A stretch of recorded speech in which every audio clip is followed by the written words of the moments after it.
Good morning plus two class. बेटा P block element को continue करते हैं। और लास्ट हम क्या कर रहे थे कि हैलोजेंस के टूवार्ड्स जो 16 ग्रुप होता है, ऑक्सीजन फैमिली होती है, उसकी जो रिएक्टिविटी कैसे होती है।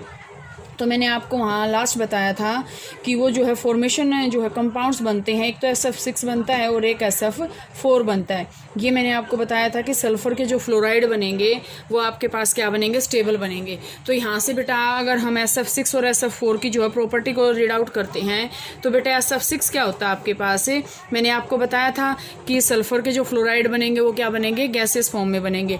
तो SF6 आपके पास क्या होता है, कलरलेस होता है और ऑडरलेस गैस होती है, ठीक है। और ये क्या होता है, केमिकल अटैक का बहुत ही रेजिस्टेंट होता है, ठीक है। और SF6 जो है हाइड्रोलाइसिस भी नहीं करता।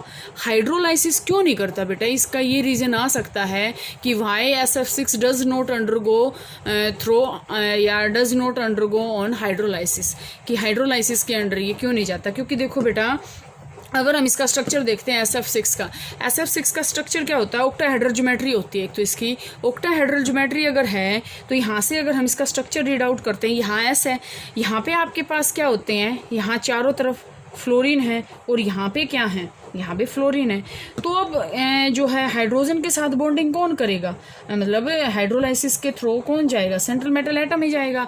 लेकिन फ्लोरीन ने सल्फर को इतना जो है घेर रखा है कि ये जो होता है फॉस्फोरस जो एटम्स हैं वो सल्फर को प्रोटेक्ट कर रहे हैं यहाँ पे, कि हाइड्रोलाइसिस का इसके ऊपर कोई भी इफेक्ट नहीं पड़ेगा।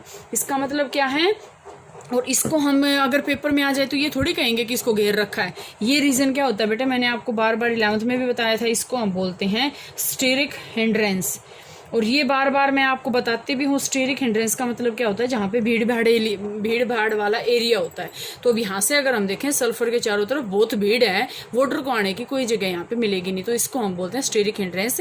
इसीलिए SF6 जो होता है वो हाइड्रोलाइसिस से नहीं शो करता, ठीक है। और ऑक्टाहेड्रल इसकी ज्योमेट्री होती है। ऑक्टाहेड्रल के अंदर क्या आएगा, यहाँ से ये ऐसे थोड़ा सा टेढ़ आएगा ये, ठीक है। इसको बना लेना, मैंने यहाँ पे बना रखा है इसको।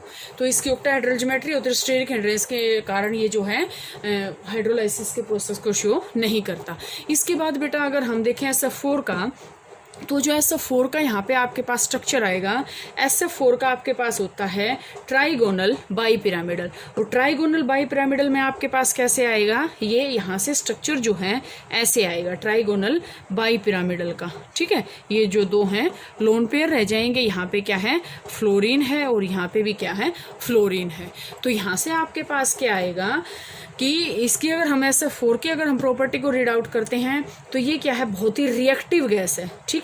बहुत रिएक्टिव है और हाइड्रोलाइज्ड भी जल्दी ये हो जाती है, क्योंकि यहाँ पे क्या है, लोन पेयर है अटैक, इसीलिए अटैक करेगा, ठीक है। सल्फर टेट्रा फ्लोराइड जो है हाइड्रोलाइसिस के अंडर बहुत जल्दी जाता है, because F atom can not protect the sulphur from all the side. मतलब फ्लोरीन जो है सल्फर एटम को चारों तरफ से प्रॉपर उसको नहीं कर रहा, और यहाँ से इसको वाटर जो है अटैक इजीली इसके ऊपर कर देता है, ठीक है। तो यहाँ से बेटा आपके पास एक और है कि यहाँ से SF4 यूज़ कहाँ होता है, तो ये होता है बेटा फ्लोरिनेटिंग एजेंट के काम का आता है ये, कि फ्लोरिनेटिंग एजेंट का मतलब क्या, फ्लोरीन को ऐड करने के काम आता है। तो ये फ्लोरिनेटिंग एजेंट का भी काम यहाँ पे करता है। तो ये तो था बेटा हैलोजन का, हमने हाइड्रोजन का कर लिया, हमने हैलोजन का कर लिया। अब हम करेंगे कि रिएक्टिविटी टूवार्ड्स ऑक्सीजन, की ऑक्सीजन फैमिली ऑक्सीजन की तरफ कैसे जो है रिएक्ट करेगी, क्या उनकी रिएक्शन होगी। तो आपके पास आता है बेटा नेक्स्ट। तो यहाँ से आपको समझ में भी आना चाहिए कि हम कर रहे हैं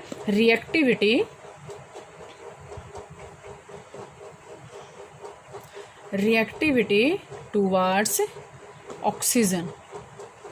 तो अब मैं आपको बताऊं तो ऑक्सीजन के साथ मिलके ये क्या बनाते हैं, ऑक्साइड्स बनाते हैं। ऑक्सीजन के साथ मिलके ये क्या बनाते हैं, ऑक्साइड्स बनाते हैं, ठीक है।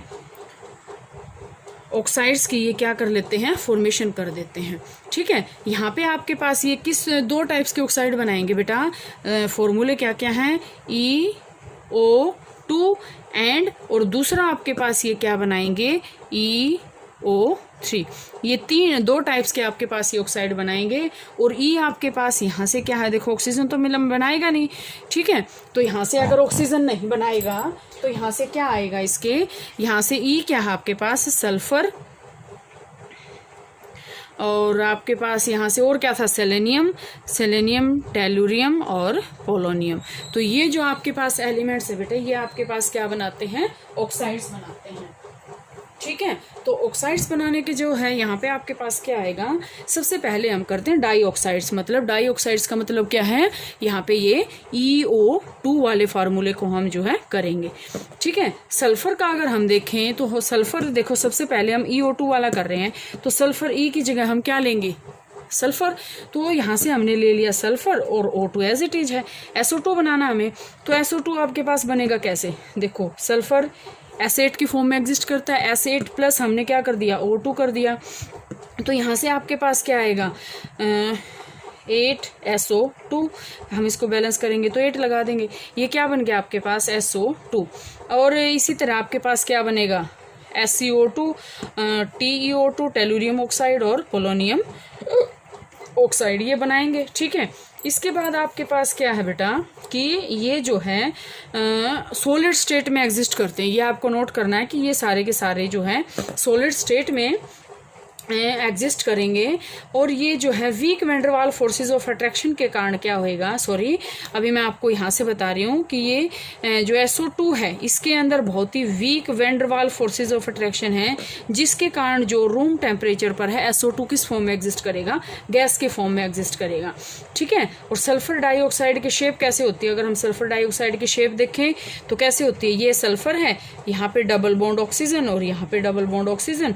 अब सल्फर पे क्या बच गए, 2 लोन पेयर बच गए, सॉरी 1 लोन पेयर बच गया, ठीक है। तो यहाँ से ये आपके पास क्या आएगा, सल्फर डाइऑक्साइड। इसी तरह आपके पास सेलेनियम का आएगा और इसी तरह आपके पास टेलुरियम के आएंगे, ठीक है। अब हम करते हैं EO3 वाले फार्मूले।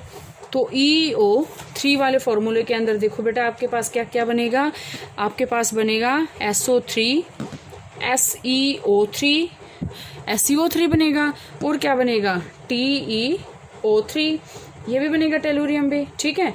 और यही मेन आपके पास यही बनेंगे, पोलोनियम का इतना जो है एग्जिस्ट नहीं करता।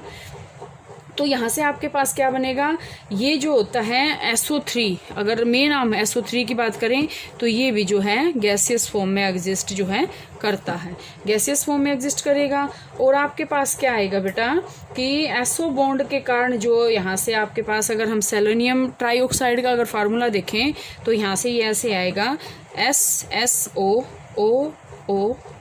ये जो है यहाँ पे इसके पार्शियल बॉन्ड होंगे, ठीक है, पार्शियल बॉन्ड है। और सारे के सारे पार्शियल बॉन्ड का मतलब क्या है, ये कैसे शो करेंगे, रेजोनेटिंग स्ट्रक्चर शो करेंगे, रेजोनेटिंग स्ट्रक्चर जो है वो शो करेंगे।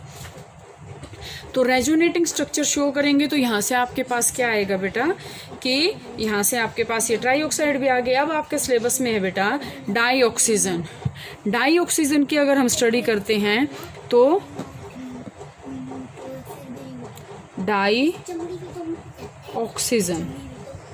डाइऑक्सीजन की प्रिपरेशन है आपके पास। डाइऑक्सीजन देखो आपके पास होती क्या है, डाइऑक्सीजन आपके पास अगर हम सबसे पहले लेबोरेटरी मेथड देखें तो लेबोरेटरी मेथड के अंदर बेटा इसमें आपके पास क्या आएगा कि अगर हम पोटाशियम क्लोरेट का फार्मूला देखें क्या होता है, लेबोरेटरी के अंदर बता रही हूँ मैं, ये लैब के अंदर ये कैसे बनेगा।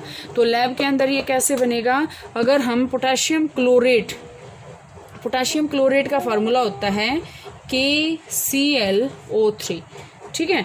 जब हम इसको मैग्नीज डाइऑक्साइड के साथ मतलब गर्म करेंगे मतलब मैग्नीज डाइऑक्साइड यहाँ पे किस तरह का काम करेगा, कैटलिस्ट का, तो आपके पास डाइऑक्सीजन की जो है फॉर्मेशन हो जाएगी।